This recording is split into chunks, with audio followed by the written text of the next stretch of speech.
So what is the truth regarding the Kukri knife? Is it the best survival and fighting blade ever designed by humanity, used by legendary Gurkha warriors from Nepal? Or is it simply something that caught the imagination of a lot of people because it looks different and exotic? Well, probably a little bit of all of that combined. Guys, as always, welcome to the channel, and if it's your first time here, I really appreciate if you hit that subscribe button, especially if by the end of the video you feel that you learned something. And you also have the links for my books if you want to learn more about preparedness and survival. They are available in Amazon: Street Survival Skills and Surviving the Economic Collapse. So what is the truth? And before anyone gets offended, it is a decent blade. It is actually a good blade for certain specific tasks.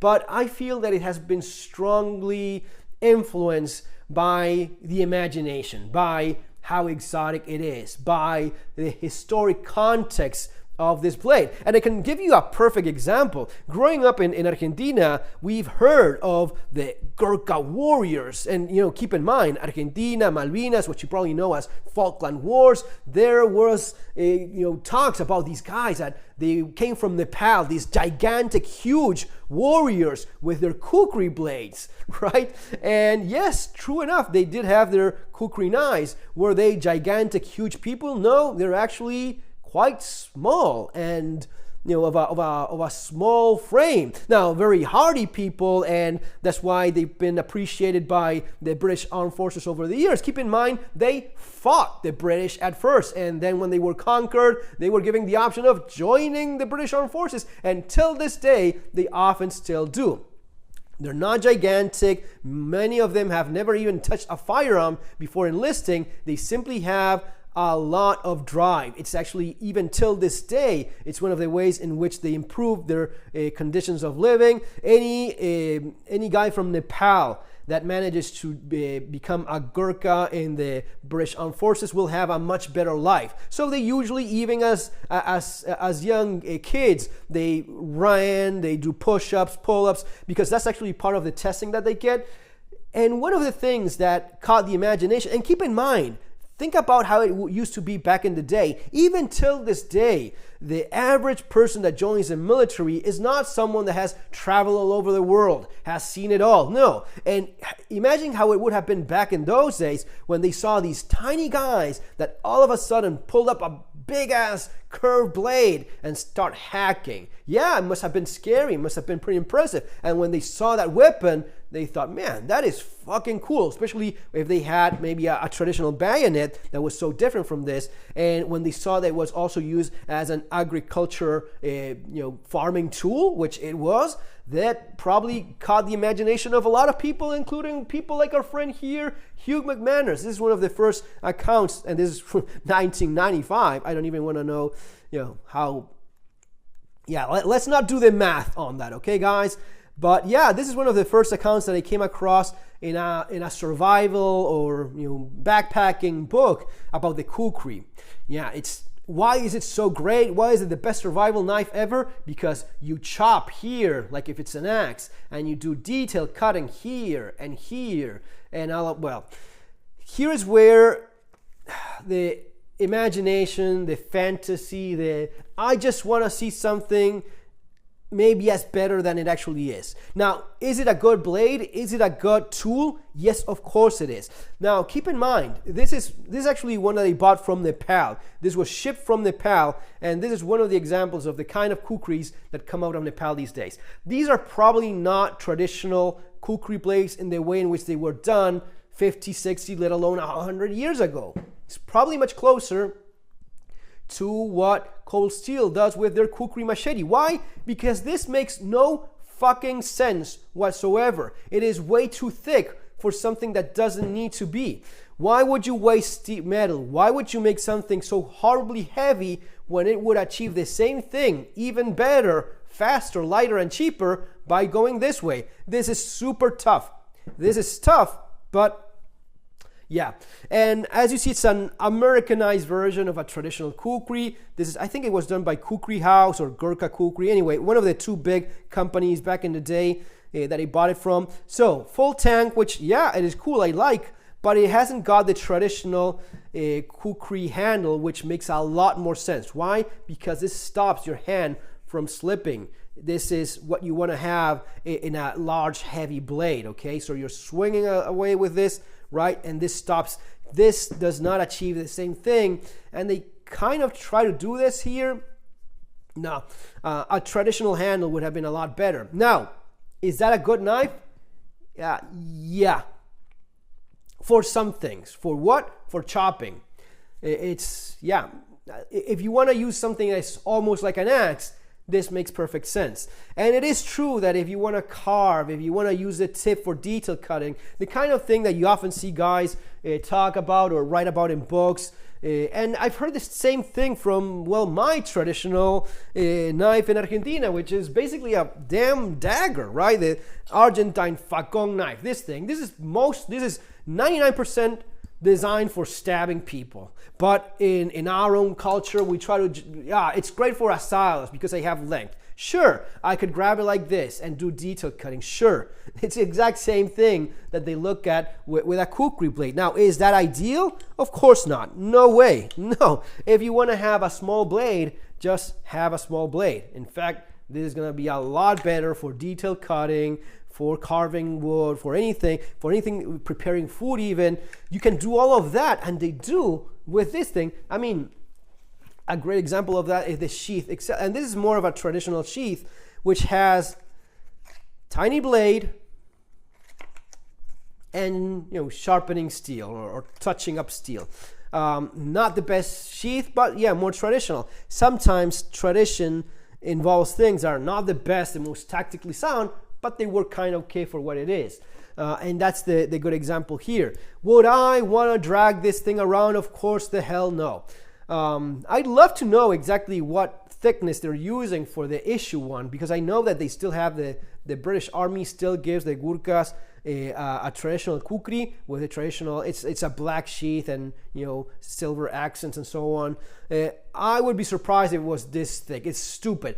Any soldier anywhere in the planet, they want to have a light knife. They don't want to have a 2-pound fucking blade that makes no sense whatsoever, when they can have something like this, which is a lot lighter, a lot thinner, easier to carry, and you can stab people just as well. Just as well, or is this better? Yes, this is better if you're going to be fighting a train full of terrorists, which is something that not that long ago, quite recently, a few years ago, a Nepalese soldier actually did, and effectively so. If you start swinging with this heavy-ass thing, stabbing and swinging, it will be tremendously effective. So would this be? In fact, I would argue this would probably be even better because this would be faster and lighter and you won't get tired nearly as much. And you can hit more times than swinging that thing that is 2 or 3 times as heavy.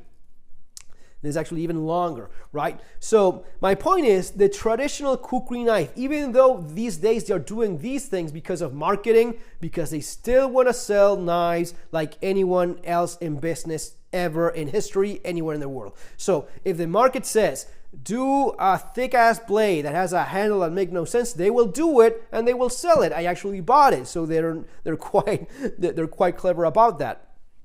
But traditionally, it was probably a lot more like this, okay? Now, my point would be this one. If I'm going to be carrying a big blade, maybe, at least for me, it's going to be making more sense to have something like this, or maybe even better, because $10.95 is not what I would want to have, and that something like this makes more sense. Even better and cheaper, something like this, or one made by Cold Steel. Give me a damn machete. Yes, there are advantages to the recurve blade. No, this was not an invention from Nepal. We've seen from thousands of years ago, recurve blade, the falcata from Spain, or the copies, the Greek. India has a bunch of curved, weird blades. There's lots of places, but it's true that this achieved a lot of recognition, a lot because of the British Army, especially in survival and wood crafting circles and that sort of thing, especially because of that. But yes, if you make this lighter, this is a very handy tool. I can completely see how this, with a thickness like this one, why this thing would be a great tool to have in a farm if you're going to be chopping stuff, if you're going to be cutting a little bit of wood, a little bit of food. And you see videos of Nepalese And I believe that the ones that they sell locally for Nepalese locals, they sell kukris that are a lot thinner than this thing.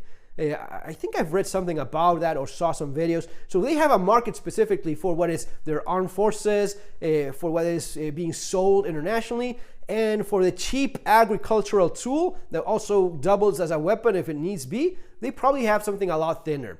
I would go with a straight blade. Why? Because even though this has some advantages, I think this is too much for such a large blade. And if I'm gonna go this route, I'd go with a machete. The machete is a straight blade, which by far has proven to be more successful throughout history for reasons, right? It is just more predictable. You just have more of a straight line cutting. You know where you're going with this thing. Curved blades have been successful, but not nearly as much as straight ones. These have always been. This thing is a lot lighter. You could carry this all day. You have quite a bit more reach, and believe me, it will chop fingers, limbs, and bone just as much as that thing will, right? Now, if it comes down to chopping a piece of wood, yeah, maybe this going to be chopped because it's so heavy and because of that shape that it has. And this one is not as bad as some of the other ones I've seen, which have more of an angle. There's the Corvo Chileno, a fighting knife from Chile that became their armed forces insignia. I don't see the point in a Corvo. That's just me. But historically speaking, this is the kind of thing we go for. We go for somewhat light, a little bit of a shorter blade, and this is what's most likely to be carried, right? And if it comes to a soldier, they probably will prefer something like this. Even though this has advantages, you're not likely to end up using those advantages nearly enough as the advantage of not having that weight bring you down all day long. If I have to go with a larger blade, sure. If I have to go with a specific survival blade, well, I would go with what is considered these days traditional survival knives. This is the one I did for Aitor. This is really not something original. It's a 6, 7, or 8 inch blade, full tang, quality steel, and that's basically what it comes down to.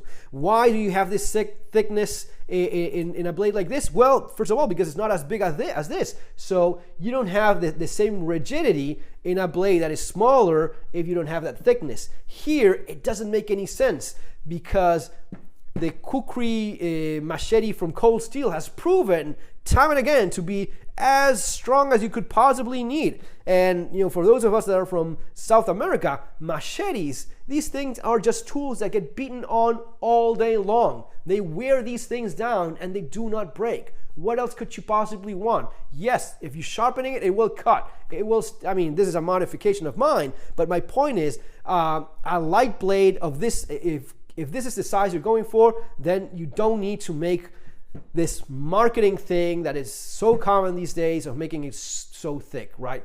If I'm gonna be doing that for a survival knife, which I actually end up doing, it's because this needs to become not only a stabbing, cutting, and yes, I actually do use a recurve blade on my own design because I see the advantage, maybe not to this extent because I still have a very much straight blade, but there are advantages to that. Now, when it comes to a blade of this size, this thickness means that I can pry with this. I can use it as a pry bar without fear of breaking the blade or bending the handle or things that happen to narrow tangs or rat tail tangs or blades that may have a full tang but are not as thick. Okay, all of those things make sense in that case, right? That's why for a bayonet also starts getting thicker. When it comes to just a pure cutting tool, yeah, no need for that. You don't need a thick-ass monster blade if that's the only thing you want.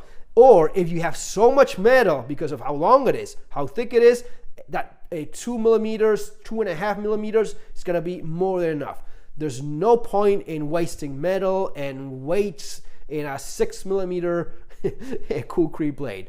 But when it comes down to it, yeah, it is a great tool. It is maybe a little bit too heavy in this format. It is a little bit not as practical as a straight blade for some things. And there's always that argument of if you hold it like this, if you grab this part like that, if I'm cutting in this direction, well, you can kind of do all of those things with a straight edge. Maybe when it comes to, at least the way I see it, when it comes to a smaller blade, I see more of the advantage of having maybe a little bit of a curvature for some of those things. You know, gonna be peeling, gonna be a little bit more of a choppy action, right? It's something that's smaller, and I'm adding a little bit of weight for that. In this thing, it would make a lot more sense sticking with that kind of thickness, okay? And if it comes to a big blade, yeah, 1095, 59 Rockwell, that is not what I want to have. I'd rather go with a softy, thin machete myself. Guys, it's going to be all for now. See you on the next video. Have an awesome day. Take care.